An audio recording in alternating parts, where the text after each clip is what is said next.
Hello students, আজ আমি তোমাদের সঙ্গে শেয়ার করব কোষে দেখি 4 অর্থাৎ আয়তঘন চ্যাপ্টারের 5 আর 6 অঙ্কগুলো।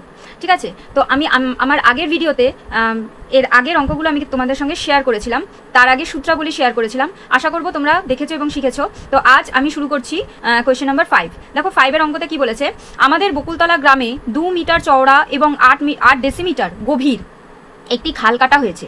যদি মোট 240 ঘনমিটার মাটি কাটা হয়ে থাকে তবে খালটি কত লম্বা হিসাব করে লিখি। অর্থাৎ দৈর্ঘ্য, প্রস্থ আর উচ্চতা তিনটে মিলে কিন্তু হয় হচ্ছে আয়তন। ঠিক আছে, আমরা সেটা সূত্রে পড়েছিলাম। তো সূত্রটা আবার আমি দেখিয়ে দেবো। দেখো এই যে 2 মিটার চওড়া, এই চওড়াটা কিন্তু হচ্ছে প্রস্থ ধরা হচ্ছে। আচ্ছা, 8 ডেসিমিটার গভীর, এটা কিন্তু হাইট ধরা হচ্ছে, অর্থাৎ উচ্চতাটা ধরা হচ্ছে। আর কত লম্বাটা আমার দৈর্ঘ্য ধরা হচ্ছে। ঠিক আছে, আর 240 ঘনমিটার, তার এই ঘনমিটার এইটা দেখেই বুঝতে পারছো যে এটা আয়তন বলা হয়েছে। তাহলে আমাদের এই অঙ্কটা পরে বুঝতেই পারছি যে আমরা এটার আয়তনটা বার করব। ঠিক আছে, এখন দেখো সমস্ত ইউনিটগুলো কিন্তু সমান হতে হবে। এটা কিন্তু মিটার, এটা কিন্তু ডেসিমিটারে আছে। আর দেখো আয়তনে লেখা আছে ঘনমিটার। ঠিক আছে, তার মানে অবশ্যই আমাকে ডেসিমিটারটাকে আগে মিটারে প্রকাশ করতে হবে, তারপর কিন্তু অঙ্কটা করতে হবে। তো দেখা যাক অঙ্কটা করি।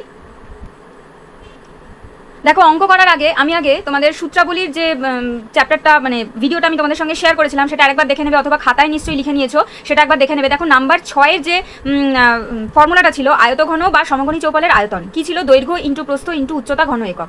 অঙ্কটা করার আগে আমি এই সূত্রটা দেখিয়ে দিলাম। এবার আমি অঙ্কটা শুরু করবো। তার মানে আয়তনের ফর্মুলা কি, দৈর্ঘ্য ইন্টু প্রস্থ ইন্টু উচ্চতা ঘন একক। ঠিক আছে, তাহলে এবার আমি অঙ্কটা শুরু করছি। দেখো যে ইনফরমেশনগুলো দেওয়া হয়েছিল সেটা আমি লিখে নিয়েছি এখানে। ধরি খালটির দৈর্ঘ্য সমান x মিটার, এটা ধরে নিলাম কারণ এটাই তো আমাদের জানতে চেয়েছি। ঠিক আছে, প্রস্থ হচ্ছে 2 মিটার আর উচ্চতা হচ্ছে 8 ডেসিমিটার। তা 8 ডেসিমিটারটাকে আমাকে মিটারে প্রকাশ করে নিতে হবে। তাহলে মিটারে প্রকাশ করতে গেলে আমাকে 10 দিয়ে ভাগ করতে হবে। ওকে, 8/10 মিটার। ঠিক আছে, তাহলে এবার আয়তন সমান আগে অবশ্যই ফর্মুলা লিখতে হবে, দৈর্ঘ্য ইন্টু প্রস্থ ইন্টু উচ্চতা ঘন একক। তাহলে দৈর্ঘ্যটা হচ্ছে কত, x ইন্টু প্রস্থটা হচ্ছে 2, উচ্চতাটা হচ্ছে 8/10, এত ঘন মিটার। এবার আমাদের বলেছে কি, বলেছে যে মোট 240 ঘনমিটার মাটি কাটা হয়েছে। তার মানে কি, তার মানে 240টা হচ্ছে আয়তন। ঠিক আছে, তাহলে শর্তানুসারে আমরা কি লিখতে পারি, দেখো শর্তানুসারে আমরা লিখতে পারি x ইন্টু 2 ইন্টু 8/10, মানে এইটা যেটা এলো। ঠিক আছে, এইটাই তো আয়তন। তাহলে আবার এটাও তো প্রশ্নে দিয়ে দিয়েছে আয়তন, তাহলে এটা ইকুয়ালস টু এটা। তাহলে এখান থেকে আমাদের কি বের করতে হবে, x এর ভ্যালু বের করতে হবে। তাহলে x ইকুয়ালস টু সমস্ত যে সংখ্যাগুলো আছে সব আমি ডান দিকে নিয়ে চলে আসবো। কীভাবে নিয়ে চলে আসবো, 240, আচ্ছা যেগুলো ওপরে আছে সেগুলো নিচে যাবে, আর যেগুলো নিচে আছে সেটা উপরে যাবে। ঠিক আছে, তাহলে ইন্টু 10 আর নিচে যাবে 2 ইন্টু 8। ঠিক আছে, এবার আমরা এটাকে কাটাকুটি করি। 2 আর 10 কাটাকুটি যাচ্ছে, 5 হচ্ছে, 8 আর 240 একসঙ্গে কাটছি। দেখো 3 আসতে 24 আর 0 30 হচ্ছে। তাহলে কত হচ্ছে, 3 5 15, 150 হচ্ছে। তাহলে 150 মিটার। তার মানে আমাদের চেয়েছে হচ্ছে খালটি কত লম্বা। খালটি লম্বা হচ্ছে 150 মিটার। তোমরা অবশ্যই কিন্তু উত্তরটা পুরোপুরি লিখবে। এখানে উত্তরের কোশ্চেনে বলেছে যে খালটি কত লম্বা হিসাব করে লিখি। তা তোমাদের লিখতে হবে উত্তর, খালটি 150 মিটার লম্বা। আমি আর লিখছি না, আমি এখানে আনসার দিয়ে দিচ্ছি। ওকে, তো এবার আমি চলে আসবো কোয়েশ্চেন নাম্বার 6। দেখো 6-এর কোয়েশ্চেনে বলা হয়েছে, একটি ঘনকের কর্ণের দৈর্ঘ্য 4√3 সেমি হলে ঘনকটির সমগ্র তলের ক্ষেত্রফল হিসাব করে লিখি। তাহলে বলেছে কর্ণের দৈর্ঘ্য 4√3, তার মানে ঘনকের কর্ণের দৈর্ঘ্যের ফর্মুলা আমার লাগবে। তো চলো দেখো এখানে দেখতে পাচ্ছ ঘনকের কর্ণের দৈর্ঘ্য হচ্ছে √3 ইন্টু বাহুর দৈর্ঘ্য একক। ঠিক আছে, এটা তোমাদের আমি আগের ভিডিওতে দিয়েছি।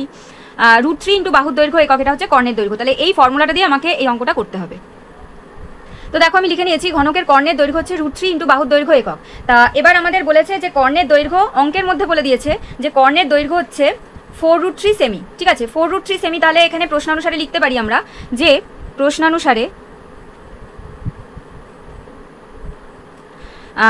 √3 ইন্টু বাহুর দৈর্ঘ্য ইকুয়ালস টু 4√3, এটা প্রশ্ন অনুসারে লিখতে পারি। এবার দেখো কি করছি, এখানে √3 আছে, এখানেও √3 আছে, √3 উভয় পক্ষ থেকে কেটে গেল। তাহলে বাহুর দৈর্ঘ্য আমার কি বেরোলো, 4 সেমি। কেননা সেমি কেন না, এখানে আমাদের কর্ণের দৈর্ঘ্য কোশ্চেনের মধ্যে বলে দিয়েছে 4√3 সেমি, তাই তো। তাহলে সেই জন্য বাহুর দৈর্ঘ্য আমার বেরোবে 4 সেমি। দেখো লিখে নিলাম, সুতরাং বাহুর দৈর্ঘ্য হচ্ছে 4 সেমি। এবার আমাদের জিজ্ঞেস করেছে যে এই যে 6 অঙ্কটায় জিজ্ঞেস করেছে যে ঘনকটির সমগ্রতলের ক্ষেত্রফল হিসাব করে লিখি। ঠিক আছে, তাহলে এবার আমাদের সমগ্রতলের ক্ষেত্রফল জানতে চাইছে। তো দেখো ঘনকের সমগ্রতলের ক্ষেত্রফলের ফর্মুলাও আমার কাছে আছে জানা, 2 নম্বর ফর্মুলাটা 6 × বাহু স্কোয়ার বর্গ একক, ঠিক আছে। তাহলে এটাই হবে হচ্ছে ঘনকের সমগ্রতলের ক্ষেত্রফলের ফর্মুলা। এখানে আমাকে এই বাহুর যে মানটা আমি পেলাম 4 সেমি, সেইটা আমাকে বসিয়ে বের করতে হবে। দেখো লিখে নিলাম, সুতরাং ঘনকের সমগ্রতলের ক্ষেত্রফল হচ্ছে 6 × বাহু স্কোয়ার বর্গ একক। তাহলে এখানে কি হলো 6 × বাহু স্কোয়ার, বাহু স্কোয়ার মানে বাহুর দৈর্ঘ্য মানে 4, 4টা লিখে দেবো বাহু স্কোয়ার, বর্গ সেমি হবে এককের জায়গায়, ঠিক আছে। তাহলে 6 × 4 × 4 হবে, 4 স্কোয়ার মানে হচ্ছে 4-এর দুটো 4-এর গুণ, বর্গ সেমি। তাহলে 4 × 6 = 24, 24 আর 4 কত হয়, 4 × 4 = 16, 6 × 1 4 × 2 = 8 আর 1 = 9, 96, 96 বর্গ সেমি। তাহলে এটাই হচ্ছে আমাদের আনসার। তো স্টুডেন্টস, এই অঙ্কগুলো কিন্তু ভীষণভাবে ইম্পর্টেন্ট তোমাদের জন্য, বিশেষ করে মাধ্যমিক স্টুডেন্টদের জন্য ভীষণভাবে ইম্পর্টেন্ট। অবশ্যই তোমাদের প্র্যাকটিস করতে হবে এবং অনেক বেশি করে শেয়ার করবে আমার এই ভিডিওগুলো। যদি কেউ ইউটিউব চ্যানেল থেকে আমার এই ভিডিওগুলো দেখো, অবশ্যই চ্যানেলটা সাবস্ক্রাইব করে দেবে এবং যারা যারা আমার এই ভিডিওগুলো ফেসবুক পেজ থেকে দেখছো, তারা অবশ্যই পেজটাকে ফলো আর লাইক করে দেবে।